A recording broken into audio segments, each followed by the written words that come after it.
কৌশলের নামে গুপ্ত কিংবা সুপ্ত বেশ ধারণ করেনি বিএনপির কর্মীরা। গুপ্ত ছিল, ছাত্রলীগের লুঙ্গির তলে ছিল, এইসব বইলা লাভ হয়েছে কেন? হয় নাই, হবেও না। আওয়ামী বিরোধী ছাত্র রাজনীতি তো বন্ধ থাকে নাই, তাই না? ওরা কয় যে শিবির আছে কারণ ওরা গুপ্ত রাজনীতি করছে। তা আওয়ামী বিরোধী ছাত্র রাজনীতি কি বন্ধ ছিল? ছাত্রলীগের লুঙ্গির তলে ছিল নাকি শিবির? নূরের দল তাইলে কেমনে তৈরি হইল? নাহিদ আসিফরা কিভাবে তৈরি হইল? ওরা তো গুপ্ত রাজনীতি করে নাই। শিবির প্রকাশ্য রাজনীতি করে নাই, কারণ সে বিপ্লবী রাজনীতি করছে। বিপ্লব মানে এক্সিস্টিং সিস্টেমের রাপসার, এটার ভেঙে ফেলতে হয়। যেই শক্তি প্রকাশ্য সে ইতিমধ্যে রাষ্ট্রীয় নজরদারির ভিতরে থাকে, তাই সে রাপসার করতে পারে না এক্সিস্টিং সিস্টেমকে, বিপ্লবী হইতে পারে না। বিপ্লব মানে অসম লড়াই। এইখানে ট্রান্সপারেন্সি থাকাটা আত্মঘাতী, গোপনীয়তা এখানে নৈতিকতা না, এইখানে স্ট্রাকচারাল নেসেসিটি। বিপ্লবী হইতে হইলে তাকে গোপনে রাজনীতি করতে হবে। এই কাজটা করেছে শিবির, সেই জন্য বিপ্লবী ক্যারেক্টার নিয়ে দাঁড়াইছে। সেই জন্যই তারা এই ভূখণ্ডের ইতিহাসে সবচেয়ে শক্তিশালী ছাত্র সংগঠন হিসেবে উত্থিত হয়েছে। জগন্নাথ বিশ্ববিদ্যালয়ের ছাত্র সংসদ নির্বাচনে শিবির সমর্থিত প্যানেলের ভূমিধ্বস বিজয় হয়েছে, আলহামদুলিল্লাহ। ছাত্রদল সমর্থিত প্যানেলের ভিপি ক্যান্ডিডেট ফাইট দিছে, তাও শেষ রক্ষা হয় নাই। যদিও ছাত্রদল প্যানেলের ভিপি ক্যান্ডিডেট কিন্তু গণ অধিকার পরিষদের, ছাত্রদল করা ছাত্র না। শিবির সমর্থিত প্যানেলের জন্য শুধু না, এটা জগন্নাথ বিশ্ববিদ্যালয়ের জন্য একটা ইতিহাস যে এটা জগন্নাথ বিশ্ববিদ্যালয়ের প্রথম ছাত্র সংসদ নির্বাচন। সকল জরিপ, বড় দল, বাঙ্গ মিডিয়া, বাঙ্গ সুশীল এবং গোয়েন্দা সংস্থার পরিকল্পনা ব্যর্থ করে দিল সাধারণ ছাত্রছাত্রীরা এইভাবেই। পুরনো আচার ব্যবহার দেখে এই সাধারণ ছাত্রছাত্রীরা তারা ছাত্রলীগের চাইতে কিংবা ছাত্র দলের চাইতে কিংবা অপরাপর সংগঠনগুলির চাইতে তাদেরকে ভালো মনে করেছে, ভোট দিয়েছে। আগামী 1 মাসের মধ্যেই যদি এই সমস্ত ক্যাম্পাসে আবার ভোট হয়, আমি আপনাকে লিখে দিচ্ছি ছাত্র শিবির পাশ করবে না।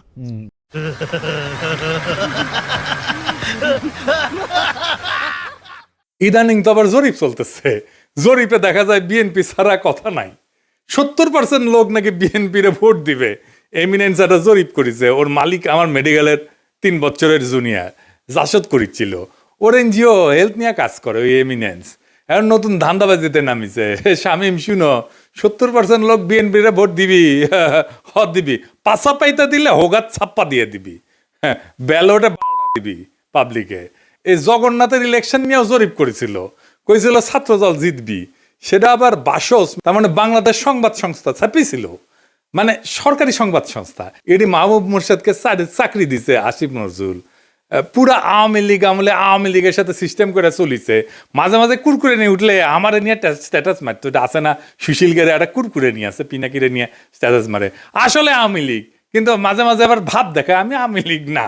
ওরে নিয়ে এমডি বানাইছে বাসসের, মানে বাসসের এমডি হবে সাংবাদিকতার সিনিয়র সাংবাদিক, তা না ওক নিয়ে বসেছে।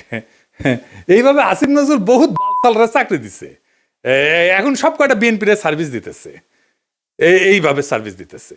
এরা জানে বিএনপি ক্ষমতা না আসতে পারলে হোগাত লাতি দিয়ে খেতাবে, তাই হোগা দিয়া পাহাড় ঠেলিচ্ছে, যেটি লাতি খাবি সেটা দিয়ে পাহাড় ঠেলিচ্ছে। এইগুলা এভাবে পুরা প্রফেসর ইউনূসের প্রশাসন বিএনপির জন্য খাটিচ্ছে, অভিনব উপায়ে খাটিচ্ছেন। এটা কথা কয়েনি প্রফেসর ইউনূসের প্রশাসন, উপদেষ্টা মণ্ডলী শোনেন, মন দিয়ে শুনেন। বৃহত্তর বিএনপির প্রফেসর ইউনূসের উপদেষ্টা পরিষদের শাখার সদস্যরা এবং প্রশাসনে বিএনপির লেসপেন্সাররা শুনে রাখেন, আপনারা রাষ্ট্রের কর্মচারী, ওই রাষ্ট্রের মালিক জনগণ, বিএনপি না। মাথায় রাখেন, একদিন না একদিন জনগণের সরকার আসবে ক্ষমতাত, সেদিন কিন্তু কোনো ছাড় পাবেন না। সেই সরকার প্রফেসর ইউনূসের সরকারের মতো ধ্বজভঙ্গ সরকার হবে না, সেই সরকার হবে জুলাইয়ের আগুনে উদ্দীপ্ত সরকার। হোগার চামড়া কিন্তু তুলে নেওয়া হবে, মাইন্ডি পলাহে পারবেন না।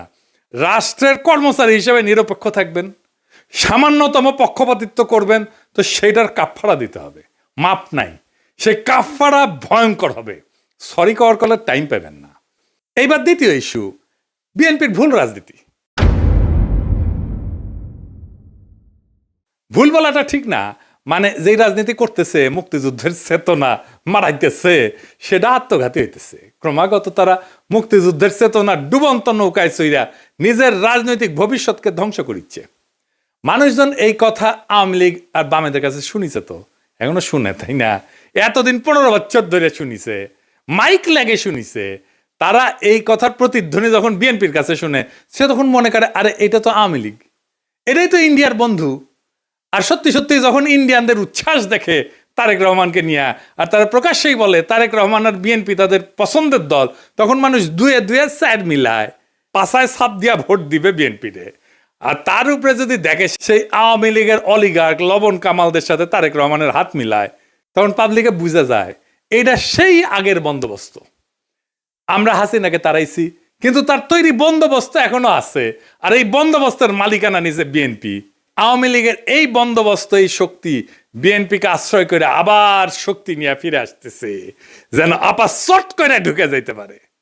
ইউনিভার্সিটিগুলোতে বিএনপির এই অবস্থা হইতো না যদি আমার চাইনিজ বুদ্ধি নিত। সেটা তো বিএনপি শুনবে না, সে শুনবে ভুট্টো সাহেবের কথা। যাই হোক, আমার ক্ষুদ্র ভাতারা কবে আন্নার কাছে দাদা সব স্ট্র্যাটেজি থাকে না, তা থাকে না। তো এই স্ট্র্যাটেজি আমি বানাইবার পারি, কয়া দিতেছি, কমো কয়া দি। এখন তো কয়া দিলেও কোনো লাভ করবার পারবি না, কিন্তু কয়া দি যে কেমনে এটা করা যায় গেল নি। আসেন এটা শুনি দেখি, মজা পাবেন কলে। ছাত্র দলে যে রিক্রুটমেন্ট নাই, এটা তারেক রহমান সহ সব বিএনপি নেতারা জানে, স্থায়ী কমিটির সবাই জানে, স্বীকার করে, কিন্তু এইটারে কেমনে ম্যানেজ করবে সেটা জানে না। এই প্রসঙ্গে একটা প্রফেশনাল গল্প বলি আর কি, খুব বেসিক কনসেপ্টের গল্প আর কি। প্রোডাক্ট লাইফ সাইকেলের মার্কেটিংয়ের একটা খুব বেসিক কনসেপ্ট। কিসে দেয়, যে কোনো প্রতিষ্ঠানের, মানুষের, দলের, পণ্যের একটা লাইফ সাইকেল থাকে বা জীবন চক্র থাকে। মানে জন্ম, বেড়ে ওঠা, তারুণ্য, যৌবন, বার্ধক্য, মৃত্যু, মানুষের যে জীবন চক্র ঠিক তেমন একটা দলের বা পণ্যের ঠিক এরকম লাইফ সাইকেল বা জীবন চক্র থাকে। প্রথমে এটাকে বলা হয় ইন্ট্রোডাকশন বা উদ্ভব পর্ব, গ্রোথ বা উত্থান পর্ব, ম্যাচুরিটি বা আধিপত্য পর্ব, ডিক্লাইন বা পতন পর্ব। শিবির আছে উত্থান পর্বে, ছাত্রদল আছে পতন পর্বে। বুঝছাও, এইটা সব দেখে দেন কে কোনটি আছে। এই লাইফ সাইকেলকে চাইলে এক্সটেন্ড করা যায়। ম্যাচুরিটিতে আসলে আলাদা স্ট্র্যাটেজি নিতে হয়, যেন আবার নতুন কইরা সে উত্থান পর্বে চলে যেতে পারে। এই পতন পর্ব শুরু হইলেও আবার তাকে উত্থান পর্বে নিয়ে যাওয়া যায় কলে কিছু কিছু বিশেষ ক্ষেত্রে, কিন্তু একটা জায়গা আনা যায় না। সেটা হইতেছে হিস্টোরিক্যাল লেজিটিমেসি কোলাপস যদি হয় পলিটিক্যাল পার্টির ক্ষেত্রে। এটা শুনতে খটোমটো লাগলেও সোজা কলে, খুবই সোজা। মানে আমি যা বইলা আমার বৈধতা আনিছি তার উল্টা কাজ করলে লেজিটিমেসি কোলাপস হয়। এইটা ছাত্রদল আর বিএনপি দুইটারই হয়েছে। বিএনপি মুক্তিযুদ্ধরে তার পলিটিক্যাল অ্যাঙ্কার বানাইছে, উঠি খুঁটি গাড়িছে, কিন্তু বিএনপি ছিল আওয়ামী লীগের মুক্তিযুদ্ধের বয়ানের অ্যান্টিথিসিস। মুক্তিযুদ্ধ হয়েছে বাঙালি জাতীয়তাবাদের স্লোগান নিয়ে, তাই না? সংবিধানে তো ঢুকেছে। তো বিএনপি আসছে বাংলাদেশি জাতীয়তাবাদ নিয়ে। মুক্তিযুদ্ধের চেতনা ছিল ধর্ম নিরপেক্ষতা, বিএনপি আনিছে পরম করুণাময় আল্লাহ তাআলার উপর পূর্ণ আস্থা এবং বিশ্বাস। আওয়ামী মুক্তিযুদ্ধের লক্ষ্য ছিল সমাজতন্ত্র, বিএনপি কইছে না না, সমাজতন্ত্র মানে যদি হয় অর্থনৈতিক এবং সামাজিক ন্যায় বিচার, তাইলে ঠিক আছে, অন্য সমাজতন্ত্র আমি মানি না। বিএনপি ওইটা নিয়ে লেজিটিমেসি পাইছিল, ওই লেজিটিমেসি কোল্যাপস করেছে 2024-এর 5ই আগস্টের পরে, যখন মুক্তিযুদ্ধ। এই জন্যই বিএনপি জিততে পারবে না সামনের ইলেকশনে। কিন্তু ছাত্রদল এটা ডিক্লাইন ফেজে গেছে আরো আগেই, মানে বিএনপির লেজিটিমেসি কোলাপস করার আগেই গেছে। সেই জন্য আমি কইতেছি যে কিভাবে বিএনপি যদি লেজিটিমেসির কোলাপস না হইতো তাহলে ছাত্রদলকে বাঁচাইতে পারতো। এখন সে চাইলেও পারবে না বাঁচাইতে। কেমনে পারতো? প্রথমে ছাত্র দলকে বিলুপ্ত করে দিতে হইতো। থেকে লাভ নাই, কারণ দল তো নাই, সমর্থন নাই, রিক্রুটমেন্ট নাই, থেকে লাভ কি? ভোটে জিতে না, হারু পাট্টি। তাইলে এটারে বিলুপ্ত কইরা সবাই রে বৈষম্য বিরোধী ছাত্র সংগঠনে একীভূত করতে হইতো। এটা হইলে বৈষম্য বিরোধী ছাত্র সংগঠনের সবচেয়ে বড় স্টেক হোল্ডার হইতো ছাত্রদল থেকে আসা লোকগুলা। বৈষম্য বিরোধী ছাত্র সংগঠনই হইতো বিএনপির গণছাত্র সংগঠন। সে আরো বৃহত্তর ঐক্যের চেষ্টা করতো, ছাত্র অধিকার পরিষদকে নিত, ইনকিলাব মঞ্চকে নিত, এরকম ছোটখাটো দলগুলোকে সে ঢুকায় ফেলতো, একীভূত করে ফেলতে পারতো। তাইলে শিবিরের একটা শক্তিশালী বিরোধী দল দাঁড়াইতো। এটা হইলে শিবিরের সাথে শক্ত ফাইট দিতে পারতো, অনেক জায়গায় জিতেও যেতে পারতো। আর যে রিক্রুটমেন্টের গ্যাপ তৈরি হয়েছে সেটা পূরণ হইতো, কারণ এই বৈষম্য বিরোধী ছাত্ররা তো ছাত্র দল করে না, এরা তো নতুন তরুণ, আরো তরুণ, এরা ঢুকতো। তাইলে তার গ্যাপটা পূরণ হইতো। এখন ইলেকশন হইতেছে আর মারা খাইতেছে বিএনপি, নামই হয়ে গেছে হারু পাট্টি। এখন আমার ক্ষুদ্র ভাতারা একটা বিরাট কোশ্চেন করে ফেলতে পারে আমাকে, আমি কালে ডরে আছি। হ্যাঁ, যে কয় যদি দাদা দলে যদি এইভাবে লাইফ সাইকেলের মধ্যে যায়, উত্থান পতনের মধ্যে দিয়া যায়, তাহলে তো আমেরিকা রিপাবলিকান আর ডেমোক্রেটদের মইরা ভূত হয়ে যাওয়ার কথাই ছিল। এইগুলো তো ভালোই টিকে আছে। তো মাঝে মাঝে বুঝছাও আমার মনে হয় যে আমি দিনে 4-5টা করে ভিডিও বানাই, ব্যানে এগুলো ব্যাখ্যা করি। মেলা কোশ্চেন আছে সবার মাথার, তাই না? হ্যাঁ, এটা খুব ইন্টারেস্টিং প্রশ্ন করে করিছেন আপনারা, না করলেও কয়ে দিলাম, তাই না? আসেন এবার বুঝে দেখি। আমেরিকান রিপাবলিকান আর ডেমোক্রেটিক পার্টি এটা স্বাভাবিক রাজনৈতিক দল না। ওইগুলো কার্যত রাষ্ট্রের ভেতরে একটা ইনস্টিটিউশনালাইজ পাওয়ার মেকানিজম। এটা কি, এটা প্রতিষ্ঠান হয়ে গেছে, এটা দল নাই, এটা রাষ্ট্রের সাথে একীভূত হয়ে গেছে, অনেকটা চাইনিজ কমিউনিস্ট পার্টির মতো। তাই ওদের পতন হয় না, ওদের রূপ বদলায়। এই যে লাইফ সাইকেল থিওরি, যে জীবনচক্র থিওরি যেটা কইলাম, এটা কাজ করে হয়েছে, এটা ক্লাসিক রাজনৈতিক দলের মতো। ক্লাসিক রাজনৈতিক দল যেগুলো আদর্শিক দল বা ক্যারিসমেটিক লিডার আছে, যেমন মুজিবের দলের মতো, জামাতের মতো, শিবিরের মতো, কমিউনিস্ট পার্টির মতো, রেভলিউশনারি বা পোস্ট কলোনিয়াল দল কংগ্রেসের মতো, এবং দুর্বল রাষ্ট্র কাঠামোর দেশে Bangladesh, Pakistan, Africa, Latin America, এই সমস্ত জায়গায় এই সমস্ত থিওরি খাটের দলগুলোর ক্ষেত্রে। কংগ্রেসের মরে যাওয়া দেখে বুঝতে পারতেছেন, বিজেপির উত্থান থেকে বুঝতে পারতেছেন। আমেরিকান পার্টিগুলো আলাদা, রিপাবলিকান পার্টি, ডেমোক্রেটিক পার্টি, কোনোটাই কোনো ইডিওলজি না, কিন্তু কোনোটা একজন লিডারের উপরে দাঁড়ানো না, আদর্শিক নেতা নাই, কোনোটা একটা শ্রেণীর একচ্ছত্র প্রতিনিধি না, বরং এরা হইলো একটা নির্বাচনী ঐক্যের একটা ফ্রন্ট। এবং এরা কখনো পতন হয় না কয়েকটা কারণে, আমি এটা করে বলি। এক নম্বর হইতেছে 2 পার্টি সিস্টেম। এখানে 3 নাম্বার পার্টি এসে ক্ষমতার অংশ হওয়া এক্সট্রিমলি ডিফিকাল্ট। সেই জন্য এই 2 পার্টির বাইরে আসলে কেউ যাইতে চায় না, রিস্ক নেয় না। আমেরিকার মানুষ রাগ করলে নতুন দল বানায় না, পুরানো দলের ভিতরে ঢুকায় সেটা বদলানোর চেষ্টা করে। এবং আপনি দেখবেন রিপাবলিকান এবং ডেমোক্রেটিক পার্টি দুটেরই বদল হয়েছে ভিতর থেকে মেলাবার, 1-2 বার না। এই কারণে দল ভাঙে না, ভেতরের রূপটা বদলায় যায়। এখানে পার্টি মানে কিন্তু দর্শন, আদর্শ না। রিপাবলিকান মানে একটা জিনিস না, কিন্তু একটা পার্টি না। এর মধ্যে রিগানের কনজারভেটিভ পার্টি আছে, বুশের নিউকন আছে, ট্রাম্পের পপুলিস্ট পার্টি আছে, ন্যাশনালিস্ট পার্টি আছে। ডেমোক্রেটিক মানেও এক জিনিস না। ক্লিন্টনের নিও লিবারেল আছে, ওবামার টেকনোক্রেটিক পলিটিক্স আছে, বার্নি স্যান্ডার্সের ডেমোক্রেটিক সোশ্যালিস্ট আছে। তাই ভেতরের আইডিওলজি কে নেতৃত্ব দিচ্ছে সেই আইডিওলজিটা বদলায়, কিন্তু পার্টি থাকে। আর একটা জিনিস হচ্ছে স্টেট পার্টি, একটা ফিউশন হয়েছে আমেরিকা, পার্টি আর স্টেট একসাথে মিলে গেছে। যেমন ধরুন কংগ্রেস ককাস বলে একটা জিনিস আছে, যেখানে 2 পার্টি একসাথে কাজ করে। স্টেট গভর্নর নেটওয়ার্ক যেটা, সেখানে 2 পার্টি একই সাথে সমান শক্তিশালী। থিঙ্ক ট্যাঙ্ক, তারপরে যে ডোনারদের ক্লাস, মিডিয়ার যে ইকোসিস্টেম, সব কিছু মিলে এটা একটা সংগঠন না, এটা একটা পাওয়ার ইনফ্রাস্ট্রাকচার হয়েছে। আমেরিকান এলিটদের যে কনফ্লিক্ট, এইটা ম্যানেজ করা হয় এই 2 পার্টির এই সিস্টেমের মধ্যে দিয়া। এই 2 দল আসলে এলিটদের মধ্যে পাওয়ার শেয়ারিং মেকানিজম। জনগণের যেটা ক্ষোভ, এটাকে ইনস্টিটিউশনাল চ্যানেলের মধ্যে ঢুকে দেয়। আর এরা ক্রাইসিসে ভেঙে যায় না, রিব্র্যান্ড করে নিজেদেরকে। যেমন ধরেন ভিয়েতনাম যুদ্ধের পরে ডেমোক্রেটদের রিফর্ম হয়েছিল, সিভিল রাইট মুভমেন্টের পরে রিপাবলিকানরা একটা সাউদার্ন স্ট্র্যাটেজি নিয়েছিল। 2016-তে সেটাতে ট্রাম্পের নতুন তত্ত্ব, এই পপুলিস্ট তত্ত্ব নিছে। তারা ইডিওলজিক্যাল রিসাইক্লিং করে। তার মানে কি ওরা কখনো মরবে না? মরবে, কিন্তু পার্টির নাম মরবে না, ভেতরের আত্মা মরে যাবে। আজকের রিপাবলিকান পার্টি লিঙ্কনের রিপাবলিকান পার্টি না, আইসেনহাওয়ারের রিপাবলিকান পার্টি না, আজকের ডেমোক্রেটিক পার্টি জন এফ কেনেডির ডেমোক্রেটিক পার্টি না, বা ফ্র্যাঙ্কলিন রুজভেল্টের ডেমোক্রেটিক পার্টি না। কিন্তু লেভেলটা টিকে থাকে দলের, কারণ লেভেলটাই পাওয়ারের টিকিট। বাংলাদেশের দল মানে রাজনীতি, আমেরিকায় দল মানে রাষ্ট্র পরিচালনার সফটওয়্যার। সফটওয়্যার তো আপডেট হয়, ডিলিট হয় না, ইনকাই আর কি। সেই জন্যে এগুলা ডিক্লাইন হয় না। তো জগন্নাথ বিশ্ববিদ্যালয়ের নতুন ছাত্র সংসদকে অভিনন্দন। এই বিজয় কোনো দলের কিন্তু একক বিজয় না, এটা সাধারণ ছাত্রছাত্রীদের বুদ্ধিবৃত্তিক বিদ্রোহের ফল।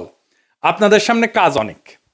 আপনাদের ক্যাম্পাসে এখনো পর্যাপ্ত ক্লাসরুম নাই, পর্যাপ্ত টয়লেট নাই, বিশেষ করে নারীদের টয়লেট নাই, স্যানিটেশন সংকট আছে, আবাসন নাই, ক্যান্টিন নাই। এই সমস্যাগুলো আজও সমাধান হয়নি, কারণ এগুলো কখনোই রাষ্ট্রের কাছে অপরিহার্য সংকট হয়ে ওঠেনি। এখন দায়িত্ব আপনাদের এই সংকটগুলোকে দাবি থেকে প্রয়োজন, প্রয়োজন থেকে অনিবার্যতায় রূপান্তর করার। রাষ্ট্র সাধারণত তখনই নৈরাচৈরা বসে যখন বোঝে এই সমস্যার সমাধান না হইলে স্বাভাবিক শাসন চলবে না। আমি বিশ্বাস করি ঐতিহাসিক ছাত্র সংসদ যদি সংগঠিত, ধারাবাহিক এবং নৈতিক চাপ তৈরি করতে পারে, তাইলে এই ক্যাম্পাসের বাস্তবতা বদলাইতে বাধ্য হবে। একটা কথা পরিষ্কার করিয়া বলি, প্রফেসর ইউনূসের সরকার এবং প্রশাসনকে রাষ্ট্রের কর্মচারীরা কারো দলীয় সম্পদ না। রাষ্ট্রের মালিক জনগণ। সময় বদলায়, সরকার বদলায়, কিন্তু দায় থেকে কেউ কিন্তু মুক্ত হয় না। আজ যারা সিদ্ধান্ত নিচ্ছেন যে আপনারা বিএনপির ক্ষমতায় আনবেন এবং বিএনপির লেসপেন্সারি করবেন, আপনাদের মনে রাখা উচিত ইতিহাস কখনো হঠাৎ বিচার করে না, কিন্তু একদিন ঠিকই হিসাব খুঁড়ে নেয়। আর এই ছাত্র সংসদের কাছে আমার প্রত্যাশা একটাই, আপনারা ভবিষ্যতের জন্য রাজনীতি তৈরি করবেন। এই ক্যাম্পাসের ভাষা যদি বদলায় তাহলে দেশ বদলায় তো সময় লাগবে না। আশা করি আগামী ফেব্রুয়ারিতে আমাদের বন্ধুসুলভ সরকার আসলে আপনাদের যতগুলো সমস্যার কথা বললাম, এই সমস্যাগুলোর সমাধানের জন্য আমি ব্যক্তিগতভাবে আপনাদের সাথে থাকব। ফেব্রুয়ারিতে আমাদের ফ্রেন্ডলি সরকারি ক্ষমতা আসতেছে ইনশাল্লাহ। চান্দাবাজ, ধান্দাবাজ, লুটেরা, ইন্ডিয়ার নব্য লেসপেন্সারেরা ক্ষমতায় আসবে না। আমি যে এপিসোডের পরে ইনকিলাব বলি, ওইটা কিন্তু শুধু স্লোগান না। ইনকিলাব মানে বদল, ইনকিলাব মানে বিপ্লব, ইনকিলাব মানে ভেঙ্গা চুইরা নতুন ভাবে গড়ে তোলা, ইনকিলাব মানে দেশ এবং জাতির জন্য অপরিহার্য হইয়া ওঠা। গালাগালি ছাড়াও মাঝে মাঝে বিএনপির লোকেরা ইন্টারেস্টিং কমেন্ট করে আমার প্রোফাইলে। আজকের ইন্টারেস্টিং কমেন্ট করিছে, এটা হইতেছে এটা একটু ভুলভাল আছে বানান টানানে, যাই হোক পড়ি আর কি। সে কইতেছে বিএনপির বেশিরভাগ ভোট গ্রাম অঞ্চলে, যারা টক শো তেমন দেখে না, দেখলেও আপনি যেভাবে এক্সপ্লেন করেন সেভাবে চিন্তা করে না। তারা জানে দুইটা পক্ষ, BNP and Awami League. Vote হয় বিএনপি অথবা আওয়ামী লীগ, এর বাইরে কোনো অপশন এখনো পর্যন্ত তাদের কাছে এখনো নাই। কর্মীদের মনোবল চাঙ্গা করার জন্য অনেক কিছু বলতে হয় দলগুলোকে, এগুলা নির্বাচনও করে দীর্ঘদিন ধরে, কিন্তু নির্বাচনটা ঠিক কিভাবে হয়, কেমনে জয় পরাজয় নির্ধারিত হয় তা নিয়ে জানা বুঝার অভাব যে এই দলগুলোর মধ্যে আছে, তাই মন্তব্য থেকে স্পষ্ট। তবে আজকের এপিসোড সকল রাজনৈতিক দলের জন্য একটা আই ওপেনার হবে, চক্ষু খুলে যাবে, চক্ষু মুইদা ঘুমায় ওরা। আজ এমন কিছু জানবেন যা এই রাজনৈতিক দলগুলো পুরা হিসাব নিকাশ পাল্টাই দিতে পারে। আমি এই কাজটা হাসিনা পর থেকে করতেছি, আজ যা দেখাবো তা হইতেছে স্যাম্পল। ভাইবেন না আমি নির্বাচন নিয়ে সকল গুড় তত্ত্ব কইয়া দিতেছি, আজকে খুবই সামান্য কব। নির্বাচনে আসল খেলা পরে শুরু হবে, টের পাইবেন। আজ শুধু হালকার উপরে ঝাকসা দেখাবো, কোন এক্সটেন্টে এই কাজ যাইতে পারে সেটা বুঝতে পারবেন। আসেন আল্লাহর নামে শুরু করি। আপনারা জানেন কি যে সিলেট সদরে যেই দল জিতে সে দল সরকার গঠন করে। সবাই কইতো সিলেট এক আসনে জাদুর প্রদীপ আছে, এই জন্য রাজনৈতিক দলগুলো সিলেট এক আসন থেকে নির্বাচনী প্রচার শুরু করে। কথাটা অবশ্য পুরাপুরি সত্য না, কারণ 1986 সালে এইখানে হুমায়ুন রশিদ চৌধুরী জিতেছিল স্বতন্ত্র প্রার্থী হিসাবে। তো স্বতন্ত্র প্রার্থী তো সরকার গঠন করে না। যাই হোক, তবে বাংলাদেশের মাত্র কয়েকটা আসন, মাত্র কয়েকটা 85টা আসন, এই আসনে আপনি সংখ্যাগরিষ্ঠতা পাইলে আপনি সরকার গঠন করতে পারবেন, গ্যারান্টেড। এই 85টা আসনে সংখ্যাগরিষ্ঠতা পাইলে আপনি সারা দেশে পাইবেন সংখ্যাগরিষ্ঠতা। সে আসনগুলা কোনগুলা, এটাই হইতেছে আজকের স্যাম্পল। তবে আমি বুঝাই দেব যে কেনই বা বলতেছি এই 85টা আসনগুলোতে সংখ্যাগরিষ্ঠতা পাইলে সরকার গঠন করতে পারবেন। এই আসনগুলো কোনগুলা আসেন সেটা এবার দেখি। বাংলাদেশের শহর আর নগরের সিটগুলা এই 85টা আসন। তাহলে নগরের সিটগুলো কিভাবে আইডেন্টিফাই করবেন? সিটি কর্পোরেশন আছে যেই সিটে, পৌরসভা আছে যেই সিটে, এছাড়া সংসদীয় আসনগুলোর একটা ছোট অংশ আছে যা মিশ্র প্রকৃতির, যেখানে শহর এবং গ্রাম উভয় এলাকারই ভোটার অন্তর্ভুক্ত থাকে। এদেরও নাগরিক ভোটারদের মতো ক্যারেক্টার থাকে, শহর বা নগরের আসনগুলোর মতো এগুলো আচরণ করে। এই মিশ্র আসনগুলোকে যুক্ত করলে আমরা বাংলাদেশের নগরায়নের একটা পূর্ণ চিত্র কিন্তু পাবো। আমি 3টা ভাগের তালিকাটা উপস্থাপন করতেছি।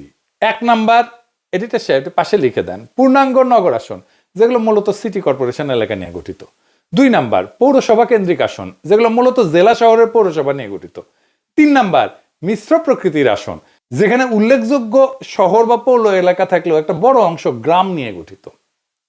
তাইলে আমরা আসনগুলো এবার একটু বুঝে দেখি কোনটা কোনটা। 1 নাম্বার, পূর্ণাঙ্গ নগর আসন, যেগুলো সিটি কর্পোরেশন ভিত্তিক। এই আসনগুলো প্রায় সম্পূর্ণভাবে সিটি কর্পোরেশন এলাকার মধ্যে অবস্থিত। ঢাকা বিভাগে যেমন ধরেন ঢাকা 4, ঢাকা 5, ঢাকা 6, ঢাকা 7, ঢাকা 8, ঢাকা 9, ঢাকা 10, ঢাকা 11, ঢাকা 12, ঢাকা 13, ঢাকা 14, ঢাকা 15, ঢাকা 16, ঢাকা 17, ঢাকা 18, গাজীপুর 2, নারায়ণগঞ্জ 5, এইগুলো হইতেছে ঢাকা বিভাগের সিটি কর্পোরেশনের আসন। চট্টগ্রাম বিভাগ, চট্টগ্রাম 9, চট্টগ্রাম 10 এবং চট্টগ্রাম 11। রাজশাহী বিভাগ, রাজশাহী 2, খুলনা বিভাগ, খুলনা 2, সিলেট বিভাগ, সিলেট 1, বরিশাল বিভাগ, বরিশাল 5, রংপুর বিভাগ, রংপুর 3, ময়মনসিংহ বিভাগ, ময়মনসিংহ 4। মোট পূর্ণাঙ্গ নগর আসন যা সিটি কর্পোরেশন এলাকা এটা 26টা। এরপরে আসেন পৌরসভা কেন্দ্রিক আসন। এটা মূলত জেলা শহর ভিত্তিক। এই আসনগুলোর কেন্দ্রবিন্দু হইল সংশ্লিষ্ট জেলা শহরের পৌরসভা। ঢাকা বিভাগে যেমন নরসিংদী 1, টাঙ্গাইল 5, কিশোরগঞ্জ 1, মানিকগঞ্জ 3, মুন্সিগঞ্জ 3, রাজবাড়ী 1, মাদারীপুর 2, শরীয়তপুর 1, ফরিদপুর 3। চট্টগ্রাম বিভাগে কুমিল্লা 6, ব্রাহ্মণবাড়িয়া 3, চাঁদপুর 3, নোয়াখালী 4, ফেনী 2, লক্ষ্মীপুর 3, কক্সবাজার 3। রাজশাহী বিভাগ বগুড়া 6, পাবনা 5, সিরাজগঞ্জ 2, নওগাঁ 5, নাটোর 2, চাঁপাইনবাবগঞ্জ 3, জয়পুরহাট 1। খুলনা বিভাগ যশোর 3, সাতক্ষীরা 2, বাগেরহাট 2, কুষ্টিয়া 3, ঝিনাইদহ 2, চুয়াডাঙ্গা 1, মেহেরপুর 1, নড়াইল 1, মাগুরা 1। সিলেট বিভাগ সুনামগঞ্জ 3, মৌলভীবাজার 3, হবিগঞ্জ 3। বরিশাল বিভাগ পটুয়াখালী 1, ভোলা 1, পিরোজপুর 1, ঝালকাঠি 2, বরগুনা 1। রংপুর বিভাগ দিনাজপুর 3, গাইবান্ধা 2, কুড়িগ্রাম 1, নীলফামারী 2, লালমনিরহাট 3, পঞ্চগড় 1, ঠাকুরগাঁ 1। ময়মনসিংহ বিভাগ জামালপুর 5, শেরপুর 1, নেত্রকোনা 2। মোট পৌরসভা কেন্দ্রিক আসন 50টা। মিশ্র প্রকৃতির আসন এটা খুব বেশি না, শহর এবং গ্রামের সমন্বয়। এই আসনগুলোতে গুরুত্বপূর্ণ পৌরসভা বা শহর এলাকা থাকলেও একটা বড় অংশ থাকে গ্রামীণ এলাকা নিয়ে গঠিত। ঢাকা বিভাগে যেমন ধরেন গাজীপুর 1 যেটা এটা কালিয়াকৈর পৌরসভা এবং গ্রামীণ এলাকা নিয়ে গঠিত। গাজীপুর 3 এটা শ্রীপুর পৌরসভা এবং গ্রামীণ এলাকা নিয়ে গঠিত। নরসিংদী 2 আসনটা পলাশ পৌরসভা এবং গ্রামীণ এলাকা নিয়ে গঠিত। নারায়ণগঞ্জ 4 আসনটা সিদ্ধিরগঞ্জ এবং ফতুল্লা নিয়ে গঠিত। চট্টগ্রাম বিভাগে চট্টগ্রাম 8 এটা বোয়ালখালী পৌরসভা এবং সিটি কর্পোরেশনের আংশিক নিয়ে গঠিত। রাঙামাটি, খাগড়াছড়ি আর বান্দরবান এই 3টা পার্বত্য জেলার আসনগুলা সদর পৌরসভা থাকলেও এলাকা গ্রামীণ এবং পাহাড়ি। খুলনা বিভাগে খুলনা 3 এটা খালিশপুর শিল্পাঞ্চল এবং দিঘালিয়া উপজেলার অংশ নিয়ে গঠিত। মোট মিশ্র প্রকৃতির আসন হইতেছে 9টা। সব মিলায় নগর, পৌর এবং মিশ্র আসন মিলায় মোট আসন 85টা। তো আসেন এগুলো দেখি এই আসনগুলোর নির্বাচনের ফলাফল কি ছিল আর এই ফলাফলটা সরকার গঠনে ভূমিকা রাখছিল কিনা। এইটা বাংলাদেশের রাজনৈতিক ইতিহাস বিশ্লেষণের জন্য গুরুত্বপূর্ণ। এই বিশ্লেষণটা বাংলাদেশের রাজনৈতিক গতি প্রকৃতি বোঝার জন্য খুবই গুরুত্বপূর্ণ। নগর বা নাগরিক ভোটের প্রবণতা আসলেই সরকার গঠনে মূল ভূমিকা রাখে কিনা তা আমরা 1991 থেকে 2008 সালের নির্বাচনের ফলাফল বিশ্লেষণ করে দেখব এবং নগর কেন্দ্রিক আসনগুলোর ফলাফল বিশ্লেষণ করে একটা চূড়ান্ত সিদ্ধান্তে আসব। প্রথমে আসেন 1991 সাল, পঞ্চম সংসদ নির্বাচন। 1991 সালের নির্বাচনে বিএনপি একটা বিস্ময়কর জয় পেয়ে সরকার গঠন করে। যদিও তারা একক সংখ্যাগরিষ্ঠতা পায়নি, কিন্তু জামাত ইসলামীর সমর্থনে সরকার গঠন করতে সমর্থ হয়। বিএনপি এই যে 85টা আসন, এই আসনগুলোর মধ্যে প্রায় 45 থেকে 50টা আসনে জয়লাভ করে। বিশেষ করে ঢাকা এবং চট্টগ্রামের আসনগুলোতে তারা ভালো ফলাফল করে। আওয়ামী লীগ প্রায় 30 থেকে 35টা আসনে জয়ী হয়। সারা দেশের ফলাফল বিএনপি 140টা আসন, আওয়ামী লীগ 88টা আসন। তার মানে 1991 সালে দেখা যাচ্ছে যে দল নগর এবং পৌরসভা কেন্দ্রিক আসনে আগাইছিল বিএনপি, তারাই সরকার গঠন করছে। এরপরে আসেন 1996 সালের নির্বাচন। এই নির্বাচনে আওয়ামী লীগ দীর্ঘ 21 বছর পর ক্ষমতায় ফিরে আসে। এটা ছিল একটা অত্যন্ত প্রতিদ্বন্দ্বিতাপূর্ণ নির্বাচন। এই নির্বাচনের আগে একটা মেলা গ্যাঞ্জাম হয়েছিল, না জেনারেল নাসিম কু করতে চাইছিল। যাই হোক, ওই প্রসঙ্গে আর না আসি। তো আওয়ামী লীগ এই আসনগুলোর মধ্যে প্রায় 50 থেকে 55টা আসনে জয়লাভ করে। এই নগরের আসনগুলোতে ঢাকা মহানগর সহ অনেক জেলা শহরে আওয়ামী লীগ ভালো ফল করে। বিএনপি প্রায় 25 থেকে 30টা আসনে জয়লাভ করে। সারা দেশের ফলাফল হইতেছে আওয়ামী লীগ 146টা আসন, বিএনপি 116টা আসন পায়। 1996 সালেও একই প্রবণতা দেখা যায়। যেই দল নগর পৌরসভা কেন্দ্রিক আসনে সুস্পষ্টভাবে আগাইছিল যেমন আওয়ামী লীগ, তারাই সরকার গঠন করতে সক্ষম হয়। এবার আসেন 2001 থেকে 2008 সালের নির্বাচনের ফলাফল দেখি। 2001-এর অষ্টম জাতীয় সংসদ নির্বাচন, বিএনপি জামাত জোট 85টার মধ্যে 73টা আসন পায়। 2008-এর নবম জাতীয় সংসদ নির্বাচনে আওয়ামী লীগ মহাজোট 85টার মধ্যে 77টা আসন পায়। 2001-এর অষ্টম জাতীয় সংসদ নির্বাচনে বিএনপি জামাত নেতৃত্বাধীন 4 দলীয় জোট ভূমিধ্বস জয় পায়। নগর পৌরসভা কেন্দ্রিক আসনগুলোতে তাদের ব্যাপক আধিপত্য দেখা যায়। এই যে পূর্ণাঙ্গ নগর আসন সিটি কর্পোরেশন 26টার মধ্যে বিএনপি জামাত পায় 24টা আসন। বিশেষ করে ঢাকা, চট্টগ্রাম, রাজশাহী, খুলনা মহানগরে প্রায় সব কয়টা আসনই তারা পায়। আওয়ামী লীগ মাত্র কয়েকটা আসনে জয় হইতে পারে। পৌরসভা কেন্দ্রিক আসনগুলো 50টার মধ্যে বিএনপি জামাত প্রায় 42টা আসন পায়। দেশে প্রায় সকল জেলা শহরের আসনে তাদের প্রার্থীরা জয়লাভ করে। আওয়ামী লীগ প্রায় 8টা আসনে জয় হয়। মিশ্র প্রকৃতির আসন 9টার মধ্যে বিএনপি জামাত জোট পায় 7টা আসন, আর আওয়ামী লীগ প্রায় মাত্র 2টা। তার মানে নগর, আধানগর এলাকার ভোটাররা মূলত জামাত বিএনপি জোটকেই সমর্থন দিয়েছিল 2001 সালের নির্বাচনে। এটা ছিল আওয়ামী লীগের জন্য একটা বড় বিপর্যয়। 2008 সালের নির্বাচন, নবম জাতীয় সংসদ নির্বাচন। আমরা জানি এই নির্বাচনে আওয়ামী লীগ নেতৃত্বাধীন মহাজোট বিপুল সংখ্যাগরিষ্ঠতা অর্জন করে, যা 2001 সালের ফলাফলের সম্পূর্ণ বিপরীত চিত্র। পূর্ণাঙ্গ নগর আসন সিটি কর্পোরেশন আসনে 26টার মধ্যে আওয়ামী লীগ সব কয়টা আসনে জয়লাভ করে, সব, একটাও বাদ ছিল না। ঢাকা, চট্টগ্রাম সহ সকল সিটি কর্পোরেশন আসলে মহাজোটের প্রার্থীরা বিপুল ভোটে জয়ী হয়। বিএনপি জামাত জোট কোনো আসনই পায়নি। পৌরসভা কেন্দ্রিক আসন 50টার মধ্যে আওয়ামী লীগ মহাজোট 45টা আসনে জয়ী হয়। বিএনপি জামাত মাত্র 5টা আসনের মতো পায়। মিশ্র প্রকৃতির আসন 9টার মধ্যে আওয়ামী লীগ 6টা আসন পায়, আর বিএনপি জামাত পায় 3টা আসন। এই নির্বাচনে নগর, পৌর এলাকার ভোটাররা পুরোপুরি আওয়ামী লীগ নেতৃত্বাধীন মহাজোটের দিকে ঝুঁকে পড়ে। বিএনপি জামাত জোটের ভরাডুবি হয়, বিশেষ করে শহরাঞ্চলে তারা প্রায় নিশ্চিহ্ন হয়ে যায়। এই তথ্য থেকে স্পষ্ট যে বাংলাদেশের নগর এবং পৌরসভা কেন্দ্রিক আসনগুলোর ভোটাররা নির্দিষ্ট কোনো দলের স্থায়ী সমর্থক না, এবং জাতীয় রাজনৈতিক প্রেক্ষাপট অনুযায়ী তাদের ভোটের ধারা পরিবর্তিত হয়। তো এই 4টা নির্বাচনের আলোকে ফলাফল বিশ্লেষণ করলে একটা সুস্পষ্ট প্যাটার্ন বা ধারা লক্ষ্য করা যায়। এটি শেষে পাশে একটা টেবিল করেন নির্বাচনের বছর, নগর আসনে বিজয়ী সরকার গঠনকারী দল এবং নগর আসনের ভূমিকা। 1991 নগর আসনে বিজয়ী বিএনপি, সরকার গঠনকারী দল বিএনপি। নগর আসনের ভূমিকা কি? নির্ণায়ক ভূমিকা। 1996 নগর আসনে বিজয়ী আওয়ামী লীগ, সরকার গঠন আওয়ামী লীগ। নগর আসনগুলোর ভূমিকা নির্ণায়ক। 2001 নগর আসনে বিজয়ী বিএনপি জামাত, সরকার গঠন করে বিএনপি জামাত, নগর আসনের ভূমিকা নির্ণায়ক। 2008 নগর আসনে বিজয়ী আওয়ামী লীগ, সরকার গঠন করে আওয়ামী লীগ মহাজোট, এবং নগরের আসনগুলোর ভূমিকা নির্ণায়ক। এই 4টা অবাধ এবং প্রতিদ্বন্দ্বিতাপূর্ণ নির্বাচনের ফলাফল বিশ্লেষণ করে এটা সুস্পষ্টভাবে প্রতীয়মান হয় যে দল বা জোট বাংলাদেশের নগর বা পৌরসভা কেন্দ্রিক আসনগুলোতে আগায় থাকে তারাই সরকার গঠন করে। এরাই মূলত সুইং ভোটার। এই আসনগুলো কোনো দলের একচেটিয়া না। এর কারণ কি হইতে পারে? এর কয়েকটা সম্ভাব্য কারণ হইতে পারে। 1 নম্বর হইতেছে জাতীয় ইস্যুতে সংবেদনশীলতা। শহরের ভোটাররা জাতীয় পর্যায়ের রাজনৈতিক, অর্থনৈতিক ইস্যুতে বেশি সচেতন এবং সংবেদনশীল হন। তাদের ভোট জাতীয় প্রবণতার একটা শক্তিশালী নির্দেশক হিসেবে কাজ করে। 2 নম্বর মিডিয়ার প্রভাব। গণমাধ্যম, সামাজিক যোগাযোগ মাধ্যমের প্রভাব শহরাঞ্চলে বেশি, যা জনমত গঠনে গুরুত্বপূর্ণ ভূমিকা রাখে। 3 নম্বর হচ্ছে সুইং ভোটার। গ্রামীণ এলাকার চেয়ে শহরাঞ্চলে সুইং ভোটার বা দোদুল্যমান ভোটারের সংখ্যা বেশি। এই ভোটারেরা নির্দিষ্ট কোনো দলের প্রতি অনুগত না থেকে পরিস্থিতি অনুযায়ী ভোট দেন, যা নির্বাচনের ফলাফল নির্ধারণে ভূমিকা রাখে। আরেকটা বিষয় হইতেছে যে এই শহরে যারা থাকে তাদের সাথে গ্রামের একটা যোগাযোগ থাকে। তারা গ্রামে যায়, আসে।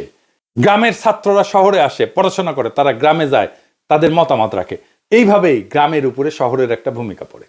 আরেকটা কারণ হচ্ছে গ্রামীণ ভোটাররা স্থায়ী, কিন্তু নগরের ভোটাররা স্থায়ী না। তাই নগরের ডেমোগ্রাফি প্রতিনিয়ত পরিবর্তিত হয়।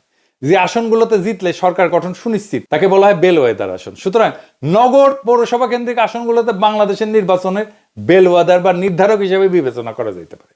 তার উপরে আরো কিছু ইস্যু যুক্ত হয়েছে, যেমন ধরেন জেনজি ভোটার হয়েছে এইবার। হাসিনা আমাদের ভোট দিতে দেয় নাই, তাই এবারে ভোটে কোনো রাজনৈতিক দল ন্যূনতম মাত্রায় কারচুপি বা ভোট কেন্দ্র দখল করতে পারবে না। Full stop. ভারত ইস্যুতে রাজনৈতিক দলের অবস্থান ভোটের ক্ষেত্রে ভূমিকা রাখবে। এই নির্বাচনে সোশ্যাল মিডিয়া বিরাট ভূমিকা পালন করবে, যাকে বিএনপি শুরুতেই শত্রু বানায় ফেলছে। আর এই নির্বাচনে প্রখর মেধার অল্প কিছু রাজনৈতিক মানুষ যদি নির্বাচনে কোনো দল বা জোটকে বিজয়ী দেখতে চায় আর সেইভাবে তাদের সাহায্য করে বয়ান তৈরি করে দিতে, তাহলে সেই দল বা জোট জিতবে। লিখে রাখতে পারেন, এবারের নির্বাচন ক্ষমতার না, নিয়তির লড়াই। এইবার খেলা শুধু গণনায় হবে না, হবে বুদ্ধি, কৌশল আর সাহসের খেলায়। বিএনপি যদি ভাবে গ্রামেই তাদের ভোট আর সেই ভোট দিয়ে সরকার গঠন হবে, তাহলে তারা ভুল করতেছে। আর যারা শহরের কিছু বক্তৃতার ফেসবুক লাইভ দিয়ে জিতবে বলে মনে করতেছে, তারা বোকা স্বর্গে বাস করতেছে। জয় হবে তাদের যারা অন্তঃসার শূন্য দলান্ধতা ভাঙ্গা একটা বড় রাজনৈতিক ফ্রন্ট তৈরি করতে পারবে, যারা বুঝবে এবার শুধু পুরনো রাজনৈতিক শক্তি ভারতের সম্প্রসারণবাদের দেশীয় লাইসপেন্সারদের হারালেই হবে না, মানুষকেও জয় করতে হবে। হয়তো এখনো বিএনপি সংখ্যায় খানিকটা আগায়, কিন্তু এই সংখ্যা কিছুই না। যদি চিন্তা না থাকে, যদি বয়ান না থাকে, যদি মেধার নেতৃত্ব না থাকে, এই লড়াই শুধু পোস্টার আর মিছিলের না, এই লড়াই বয়ানের, আদর্শের, প্ল্যানের, দখলের। আর যারা শহরের ভোটারদের সোশ্যাল মিডিয়াকে শত্রু মনে করে, তারা বুঝে না নতুন ভোটারদের যুদ্ধ এখন ফোনের স্ক্রিনে শুরু হয় আর মাঠে গিয়ে শেষ হয়। কিন্তু এখনো সময় আছে। যারা পুরনো ব্যবস্থার পতন চায়, নতুন রাষ্ট্র করতে চায়, যারা সত্যিই জিততে চায়, তাদের দলের বাইরের দেশপ্রেমিক শক্তিগুলোকে সাথে নিতে হবে। একটা ঐক্যবদ্ধ ফ্রন্ট গঠন করে মেধার শানিত অস্ত্র নিয়ে মাঠে নামতে হবে। কারণ এইবার জয় হবে তারা যারা ভয় পায় না আর বিশ্বাস করে জনগণের শক্তিতে, যারা প্রখর মেধায় বলিয়ান। ইনকিলাব জিন্দাবাদ।